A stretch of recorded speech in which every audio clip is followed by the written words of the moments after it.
अस्सलामुअलैकुम। Young star TV news से मैं हूं आपकी रिपोर्टर किरण वजीर।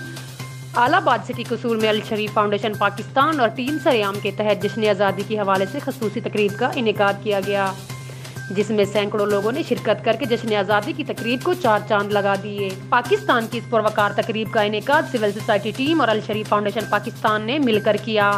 इस तकरीब में अल शरीफ फाउंडेशन पंजाब के सीनियर नायब सदर चौधरी मोहम्मद अफजल, जनरल सेक्रेटरी चौधरी वकार अजीम, टीम सरेआम जिला कसूर के सदर राना फारूक, आलाबाद के सदर चौधरी शब्बीर, अंजुमन तुलबा इस्लाम आलाबाद के सदर राना सलीम, कारी मोहम्मद आसिफ नूरानी, मियां मोहम्मद अहमद, प्रोफेसर इमरान नवीद, सजाद हैदर, अंजुमन ताजरान सोसाइटी और दीगर सियासी और समाजी रहनुमाओं ने कसीर तादाद में शिरकत की।